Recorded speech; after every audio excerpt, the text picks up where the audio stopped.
Hello guys, आप देख रहे टी आई एंड्रॉइड और मेरा नाम है अमित। आज हम अनबॉक्सिंग करेंगे वीवो X21। अगर आपको ये वीडियो पसंद आती है तो प्लीज़ इस वीडियो को लाइक करिए। तो चलिए अनबॉक्सिंग वाली वीडियो देखते हैं।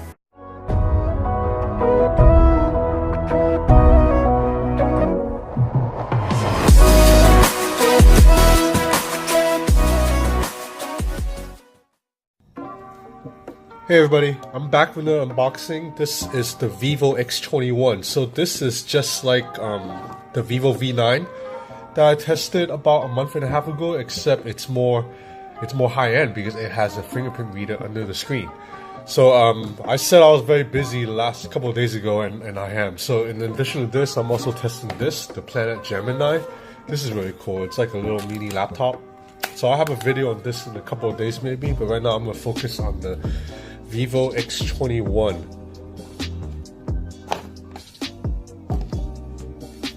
Okay, so the packaging, it's quite a bit nicer than the Vivo V9, which had a more basic white box kind of packaging.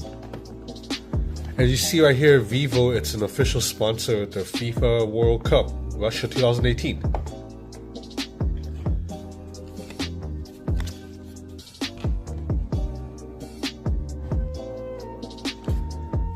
So you have this is a US plug or a China plug.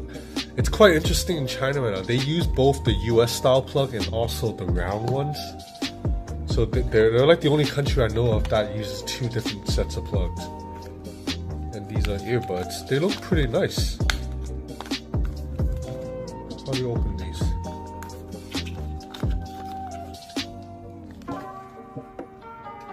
Okay, so the shape looks a little bit unique, like a little bit like alien shaped. I'll put these to the side. So these must be USB-C headphones, because I don't think this phone has a headphone jack. I'm gonna put the phone to the side first and then open the rest. This is a nice box.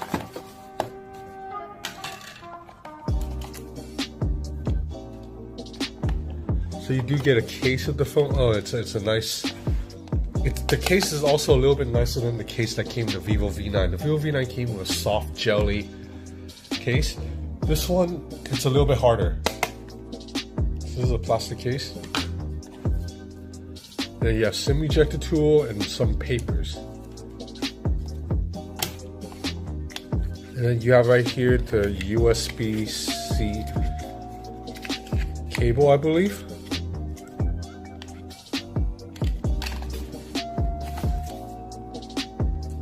Okay, now I think Vivo phones, there's nothing for me to peel because they wrap it like this, so then once I open it, the phone's already naked. Because if you see my unboxing, I really enjoy peeling off that cover. But nope, yep. Oh no, this phone still uses USB-A, so it's not a USB-C. My apologies, USB-A. So you put the two phones side by side. You have the Vivo V9 on the right and the Vivo X21, and they look almost exactly the same. You put them side by side. Yeah, almost exactly the same. So I guess the only real difference is the under-screen fingerprint reader.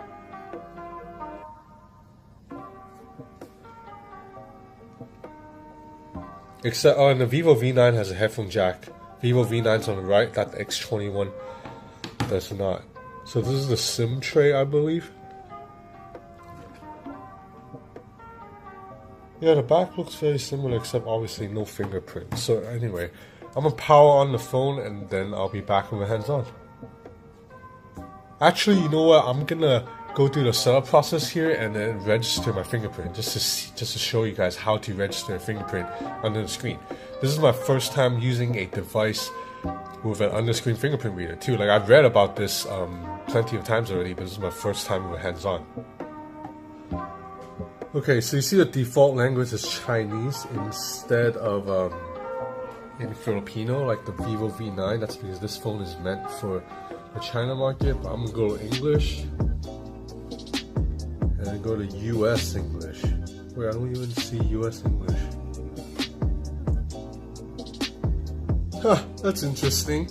pretty cool that this phone just doesn't have US English on here, because you know how Americans usually think they're like #1 and the center of the universe and that everything kind of should be their way. This phone is like, hey, screw that, we don't even have US English.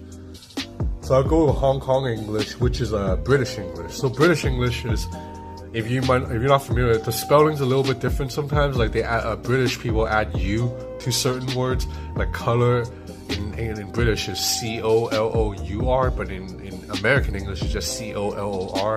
And there's also a lot less Z in British English. They use S, and also Z in I think British people call it Z. So yeah, just difference here and there, and also the words they use. Like instead of waiting in line, like an American would say, you say waiting in a queue. And then an elevator in America, it's a lift in the UK. Okay, I'm gonna set up my okay. So I've just set up my Google account and my Wi-Fi. Here we go. So we'll add fingerprint. I gotta set up my PIN first. Okay, here you go. So I think you just put your finger on here. So you notice how the light lights up right here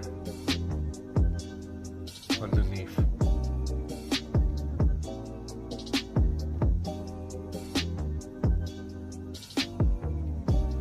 So you have to move. So your registering is just the same, except you can tell it's a little bit slower already, because you know how on a normal fingerprint sensor it picks it up a lot faster. Okay, adjust your grip.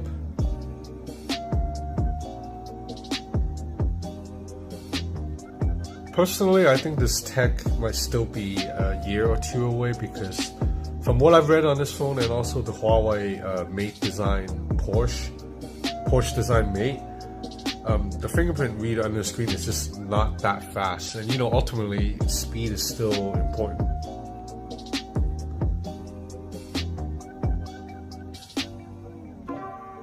So I'm not gonna add my face for now. Next.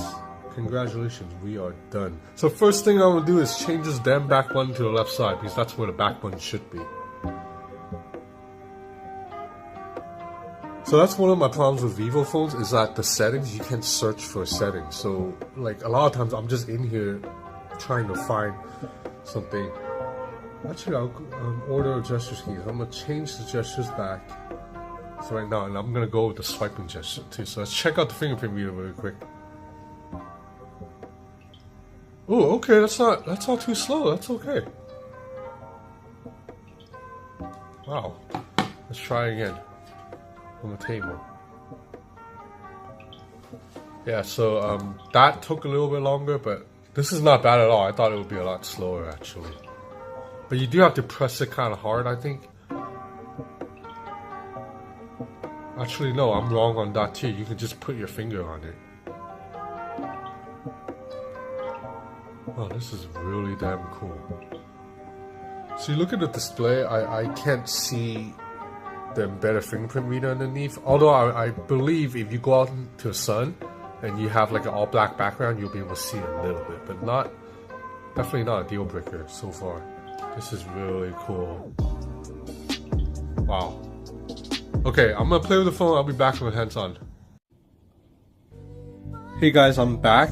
So I'm gonna make this video really short, because this phone is very similar to the Vivo V9. In fact, if you put the two phones like this next to each other, you can't tell the difference at all. Like, they're virtually the same hardware, except of course the phone on the left, the X21, has an under screen fingerprint reader, whereas the V9 has the fingerprint reader on the back. They look exactly the same. Hardware, there's slight difference, so I'll just explain the hardware difference really quick. So on the X21 you have 6 gigs of RAM, V9 you have only 4 gigs of RAM. Battery size, the V9's a little bit bigger, 3260 versus 3200 here. I suspect battery size is a little bit bigger on this phone, because this phone has to put a fingerprint reader under the screen, hence which takes away from a little bit of space. The chipset, the X21 has a slightly newer Snapdragon 660 compared to the V9's Snapdragon 621. But to be honest, both phones kind of move about the same, not much difference. This phone's a little bit smoother because of 6 gigs of RAM. That's only when you push things. Otherwise, go on Instagram, Facebook, exactly the same. the camera is actually a little bit different in terms of specs. The V9 surprisingly has a technically more powerful camera. It has a 16 megapixel shooter with a 5 megapixel telephoto lens and a 24 megapixel selfie camera. The X21 only has a 12 megapixel selfie camera, so it's half as many pixels. And on the back, the main camera is only 12 megapixels instead of 16. But truth be told, I can't tell the difference.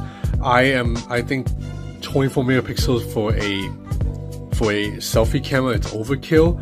I took this selfie here. This is a 12 megapixel selfie camera. I think it looks good. Apologies for the hair. I just woke up and stepped outside, so I didn't even comb my hair. And otherwise photos look very impressive. I think even though this is technically a camera with less megapixels, you're not gonna see the difference. This is a very strong camera still. Strong camera for a Vivo device that's mid-range. So that's about it in terms of the design. The biggest difference again is this under-screen fingerprint reader. Other than that, I would say is virtually the same phone. Performance is virtually the same. So that's why I'm gonna make this video short, because if you really want to learn more about this phone, like all the benchmarks and photo samples and stuff, you can just watch my video on the Vivo V9. I'll have a link in the description below. So speaking of that, I lost my channel for about 10 days due to some fluke, and now I got it back. But as a result, all my old videos no longer are listed on my channel. So if you want to watch my old videos, you have to manually search for them. You have to search for my name, Ben's Gadget Reviews, and then the phone you're looking for. If you just click on my name and go through my videos, I don't think my old videos show anymore, which it kind of sucks, but not a big of a deal. So back to the X21. So I really love this design. Just check out how bezel-less this is. This might be the most bezel-less phone yet. In fact, when you look at a phone like this and then you look at the Huawei P20 Pro, again, I mentioned this during my video for the Huawei P20 Pro. I'm annoyed that the Huawei P20 Pro has such a big chin. Like, you look at the chin, it's kind of annoying that the P20 Pro has a bigger chin. This chin is about as slim as it gets other than the Apple's iPhone 10. This is slimmer than even the LG G7, which I don't have a device on me right now, but I will be getting one soon. So I have Nova Launcher running on this phone right now. That's why it looks so damn clean, because otherwise without Nova Launcher, this is Vivo's default software, FunTouch, and I'm not a big fan of it. Like, the icons look a little bit iOS-like, and then stuff like all the feet. There's no app drawer, all of that. It's a little bit annoying. So I put Nova Launcher on it. It works fine, and the phone looks great. I must mention though that there's a bug. So you notice one of the things I love about Vivo phones is this swiping gestures, meaning you don't have to use traditional Android buttons anymore. I'll show you how it works. So you swipe right here to go back, or you swipe right here to go home, and then to bring up app overview, you swipe up and you hold. So this is like copy from the iPhone 10. So I like this gesture a lot. I think swiping gesture is the future of getting around phones. Unfortunately, on the X21, the swiping gestures do not work. You do have an option to do it, so you go navigation gestures, but you can't set it up because the fingerprint reader underneath the screen is getting in the way. I'll show you. So you can swipe back, it works. You can swipe up to go home, it works. You can even swipe here to bring up this control center, it works. But right here, when you swipe up to bring up all the apps, you have to swipe up and hold. So I'll show you the action again here on the V9. The action is you swipe up and you hold to do this. You cannot do this on this phone because it's not registering. So I'm 99.9% sure the reason it's not registering is because there's a fingerprint reader underneath the screen that's getting in the way. So this is a bug in this software, because this phone gives us the option to go for these navigation gestures, but one of them does not work. I'm not sure if this is... Actually, this should be fixable via a software update. Vivo just has to account for the fact that this part of the screen is probably not registering touches. So you have to exit out of this instruction every time. That means you cannot use swipe gestures. You have to use buttons, which I have I don't mind mostly, except when you're watching Instagram's full stories now. You know that's my thing, right? I like Instagram stories because it fills up the whole page. Now there's this row of buttons down below that kind of blocks the image. And that sucks, because imagine if these buttons are gone and then this entire display fills it up. I'll show you on the Huawei P20 Pro. I just think it looks a lot more immersive and cool when you can do stuff like that. So you see on my Huawei P20 Pro, the stories fill up the entire screen because there's no buttons down below. So this unfortunately really gets in the way. I'm surprised that fingerprint reader got in the way of the swiping, because it doesn't get in the way of touching. When I type on this, I can type on this keyboard just fine. I can type full speed.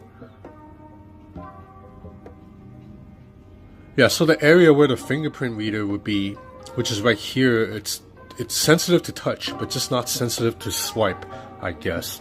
Okay, so now you know what we gotta do. We gotta do my usual K-pop video test, just to test the screen and the sound. So let's find a good video. So people always ask me why I use K-pop videos. Okay, I admit part of it is because they look so damn good in the videos, but also because these K-pop videos are not copyright protected. Because if I go to, say, a Beyonce video, or say a Green Day, or like, I don't know, like Nicki Minaj video, and I play it for more than like 3 seconds, I'll get a notification from YouTube saying, hey, this is a copyright infringement, you have to take down your video. So I can't use any real American pop music. I have to use Korean music, because Koreans are not as strict with these things. So thank you, K-pop. So right now we're testing volume at 60%. So this is an LCD panel, but looks good.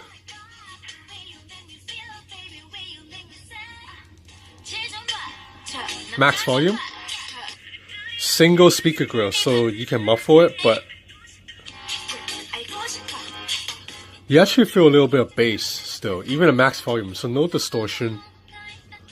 Looks good, except there's a this phone doesn't let you expand the video full screen, which sucks, because you have these, let me go to the area of the video that's wide. So you notice that there's these giant black bars on the right and left. You cannot stretch the video to fill it up, which sucks because this is such an immersive screen. Again, I want my videos to fill full screen. So that's about it. The camera, as I showed you, is pretty solid. If you want to see more photo samples, check on my Vivo V9 video. I think this phone, it's like $140 US more than the V9. I'm not sure it's worth getting over the V9, because as cool as this fingerprint scanner is, it's still a little bit of a gimmick, because the fingerprint reader on the back works perfectly fine, and this phone has a really fast face unlock, so I don't see... So having a fingerprint reader on the front under the screen, the only good useful situation is if you work with your phone on your desk a lot like this and you don't want to have to pick up your phone every time, so you just put your finger on it and open. So that's the only benefit. Otherwise, in real world usage, the back fingerprint reader is still faster than the under screen. And also, earlier I was using this phone outside and it was very sunny, and when it's really sunny you can't see the screen that much, and I couldn't find the fingerprint reader area because you have to know exactly where it is. And I think I pressed into it a couple of times, like an inch off to the side, and then it didn't register, and then it locked me out. It says you have to use your pin because your fingerprint reader did not pick up correctly. So that means if I'm outdoors a lot and I'm using this at the beach or something, this might be an issue. Unless I guess after I use this phone for a week or two, I will just know where to put my finger. But right off the bat, if you're using this phone under the sun, it's a bit hard to see this part, which tells you where to put your finger. But when you're indoors, it's great. I'm still amazed at how fast this is. So in the future, I'm hoping phones will just get rid of all the bezels, put the fingerprint reader underneath here, and also give me some type of secondary unlock, such as a fingerprint reader on the back too, or face unlock, like a real face unlock, like the iPhone X's face unlock. So that would be better, because I don't think it's 100% reliable to use under screen. Because I also worry, what if I drop my phone and crack the screen right here? If I crack the screen here, will I not be able to use a fingerprint reader anymore? So that's something that's worth thinking about. As it is now, the Vivo V21, it's a very awesome prototype device. And at 450 US is really affordable. I think, you know, look at this display. It looks brilliant. So if you want a big screen and you want something futuristic, 450, good deal. But then I think this phone might be a better deal at $100 less without the underscreen. And then also there's OnePlus 6 coming, which should look like this and may even have the underscreen reader. So a lot of good phones coming out. Really exciting time to be a gadget geek. Okay, I said I would keep this video short, but it still ended up going 20 minutes. Damn, I'm sorry guys, I talked to that much. Thanks for watching. अगर आपको ये video पसंद आई तो please इस video को like करिए, share करिए and subscribe करिए। और अगर आपको कोई सवाल है तो प्लीज़ हमें कमेंट में बता दीजिए, हम 5 मिनट के अंदर उसे रिप्लाई कर देंगे। तो आज के लिए बस इतना ही, फिर मिलते हैं इंटरेस्टिंग टॉपिक के साथ। तब तक के लिए जय हिंद, वंदे मातरम।